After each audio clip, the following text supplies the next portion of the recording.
How do you protect yourself from zina? The reality is, number one, everyone listen to this. It's not what you think I'm going to say. Self-restraint.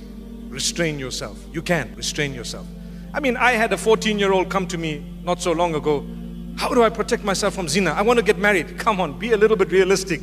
You got to protect yourself. You restrain yourself. Sabr. Come on, your day will come. When we were young, we also used to look at the opposite sex sometimes and think, when will I ever get married? Today, mashallah, we've got children of our own, mashallah. I'm sitting on about 8 children by the will of Allah. So, subhanallah, to be honest with you, you have to protect yourself. That's what sabr is all about. The reward you're going to get is for abstaining from prohibition. That's the reward. So not only your salah and your zakah, that's doing good deeds, but abstaining from bad is also a reward. So here's your opportunity, stay back. However, the hadith speaks about fasting. So you will fast. Fast every Monday and Thursday, fast 3 times a month. This will help you. Concentrate, have good company.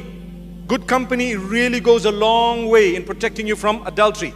So what we need to do, subhanallah, is protect ourselves, have good company, read a lot of the Quran, go into lessons, try and expand your religious learning. Watch out how you use your phone. How you use your phone. I want to tell you something sad. Many of us feel we're in love with someone because of the phone. But the person in real life, I've come across so many who've got married as a result. A few have been happy, but a lot say, it's not who I thought it was. You know why?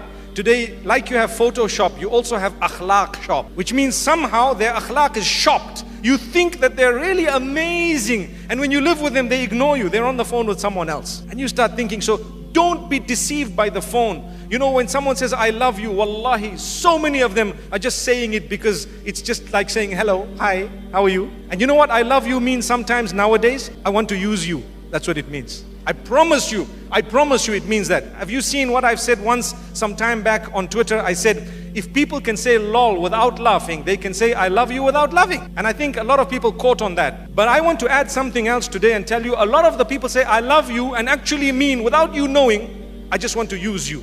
And because women are generally, emotionally, they get more attached. It's sometimes the youth, the young men who are abusing this attachment. So be careful. Abstain, be strict on yourself. You fast, you have good company, and you try and engage in more acts of worship. Go out and become a volunteer. Help here, help there. And subhanallah, when the time is right, then you start opening your eyes. And I have one statement for a lot of the brothers and sisters who are not married. Subhanallah. And that is, before you are married, don't close your eyes onto one person. As tough as that sounds. As tough as it sounds. Once you're engaged, then you close your eyes. Done.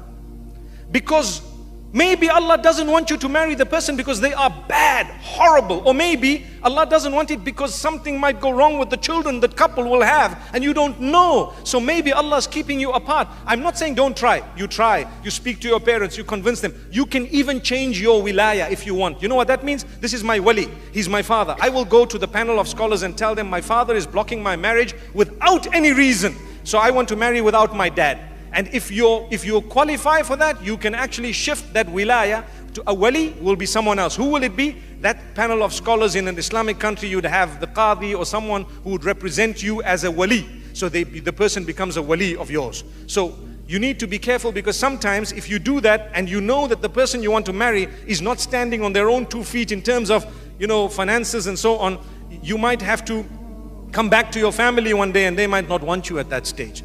I think most families do take you back, but why should we do that? May Allah subhanahu wa ta'ala grant us ease. So if you want to protect yourself from zina, there are steps. The hadith speaks of fasting and lowering your gaze. Today people watch movies and watch this, and you know what? We see all these tutorials. Hijab tutorials are being watched by the males. I don't know what for. Hijab tutorials. And they forward you and say, did you see this hijab? Is this the camel hump? Brother, there's a hump in your head, man. May Allah subhanahu wa ta'ala forgive us. What are you worried about this thing here for? Take it easy. Let the sisters go ahead and have a peep. But then you look at your wife and you say, I saw the tutorial. I think you need to look a bit like so-and-so, so-and-so. May Allah forgive us. So this is why we don't lower our gaze, and we don't realize lowering the gaze is very important, even when it comes to the screen. I know, you always get wise cracks in the youth. Sometimes they say, but Sheikh, I'm lowering my gaze looking in the screen, I'm lowering my gaze. That's not what it is. You know what I mean. You don't look at these things by the will of Allah. And if you do, you are allowed to say, mashallah. If you really have great intentions, you can even say, inshallah. But it's okay. That's where it stops. We hope you will continue to enjoy our content. Don't forget to subscribe. And by pressing the bell next to the subscribe button, you will receive updates and notifications. Thank you.